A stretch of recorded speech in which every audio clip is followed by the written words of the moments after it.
Hi, Rod Kretlow here, and I'm here to share with you my Glimpses art journal. This art journal has a theme of vision and seeing and eyeglasses and things like that, and you'll see why here in a moment. So I'm going to start by talking about the cover. We'll do a tour of the inside, and we'll end with the outside and the spine.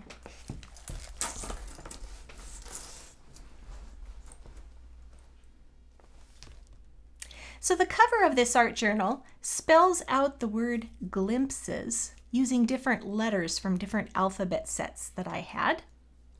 Little quote down here, see possibility everywhere. And of course, because the theme is seeing and vision, I've applied here or adhered here some eyeglass spectacles that were in my family that are quite old. And it was fun to be able to use those on the cover here in this art journal. And the cover has a little window in it right here that you can see through to the first page. So you'll notice that this little see-through window leads to the inside.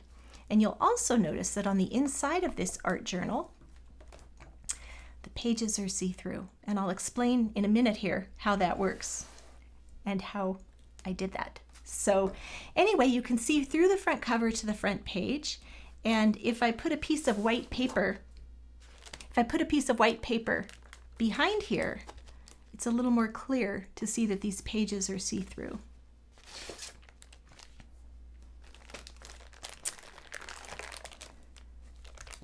So each page you can see what's going on the surface of the page, but you can also see some materials and some papers and some bits that are sandwiched between the layers of the pages that are inside the page, between the front and the back.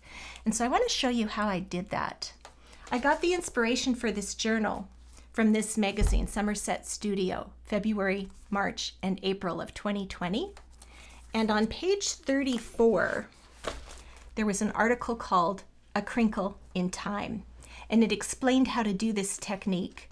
And I followed their instructions for the most part, but I did modify it and do a few things differently than what the article called for. So let me show you how that works. What you do is you use for the pages a surprising material. Cereal and cracker bags. So what you do with these, hold on.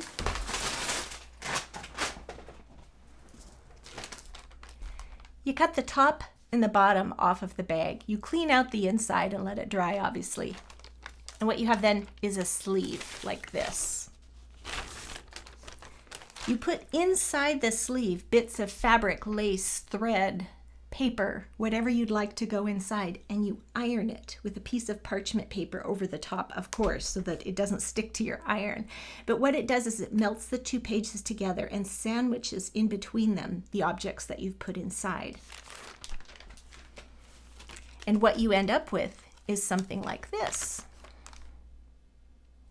Then what I did is sewed around the edges on my sewing machine to make sure that they would stay closed. And I applied alcohol inks to the plastic to give it some colorization. Because this is plastic, a lot of products wouldn't stick to it. And so I had to use a product that would stick to plastic. Alcohol inks are designed to adhere to non-porous surfaces like this. And so alcohol inks work beautifully. And I used a blending tool like this, put a few drops on and splashed the color around. And sometimes I even let it drip. And that was kind of a fun way to get these drips and these colorizations going on the pages. So that's how I made these pages. So as we're looking through here, you'll notice that you see the page, what's on the top, you see what's in the middle, and you can even see through a little bit to what's on the page behind it. So in my art journal here, I used a lot of these little paper dolls that are sold by Tim Holtz. They're little cardboard cutouts, and they come already cut out like this, so they're very convenient to use. And I've got them on most pages.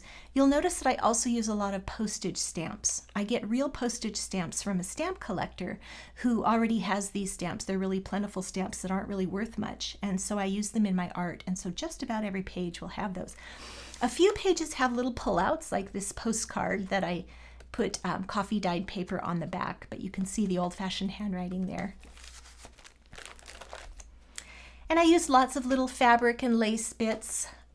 Sometimes there are flaps that open, and in my art journals, anytime that you open a flap, there's something to see underneath it.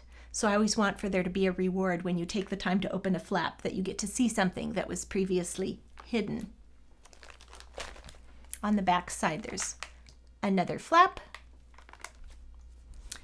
So another thing that I like to do is when I use these paper dolls, I like to make sure that they're standing on something, not just having their feet floating in the air. And so I often will put something down here that they can put their feet on and kind of grounds them.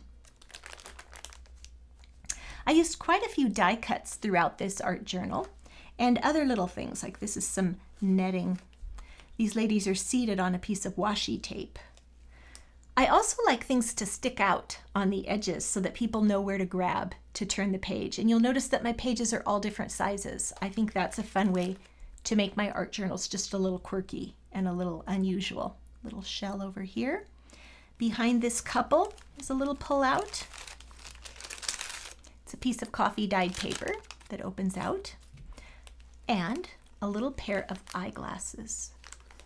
And here's the stem on the other side. I put some grommets in this page and tied little bits of lace and netting through. Here's a die cut here and a book page, and this is also a die right here, as is this.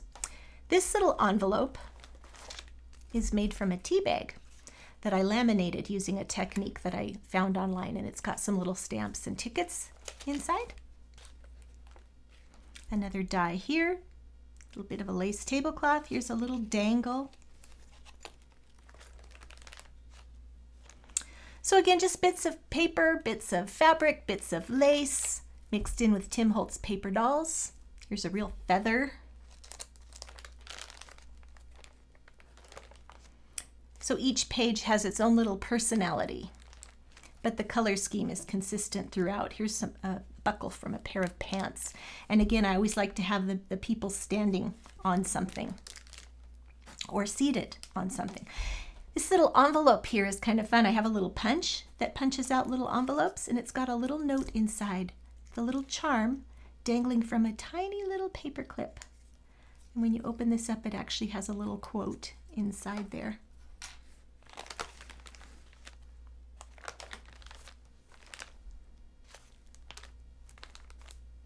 I like this little die cut over this bride and groom.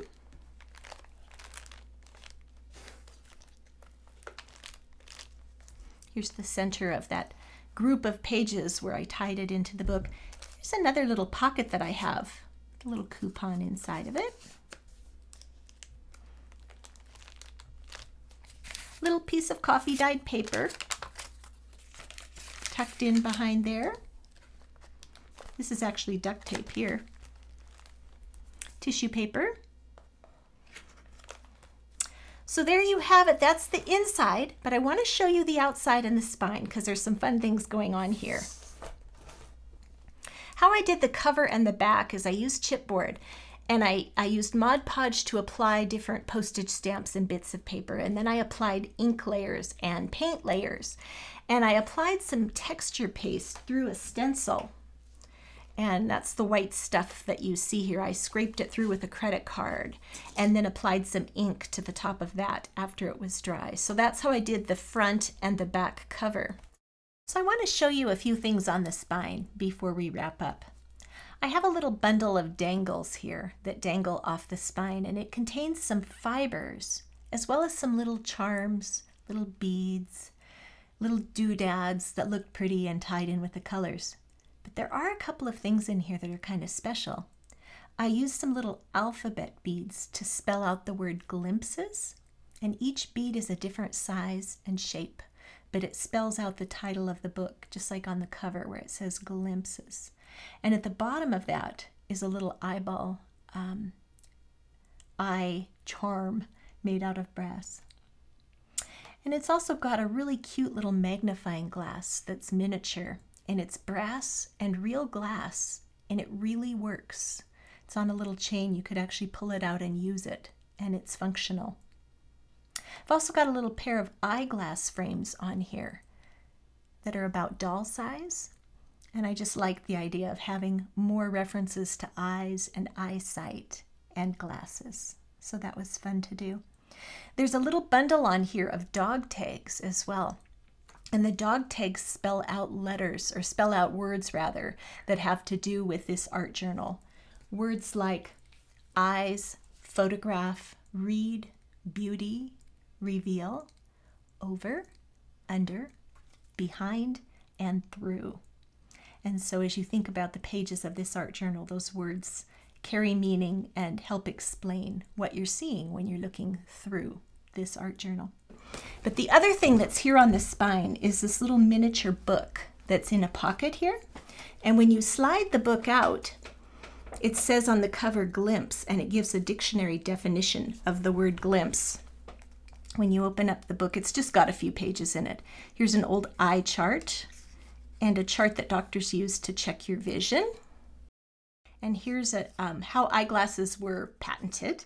And here's a close-up of the human eye. This is binoculars and the patent for binoculars. And on the back is another pair of spectacles. So that concludes the journey, the tour of my Glimpses art journal. Thank you for joining me. I hope that this will help you to see possibilities everywhere.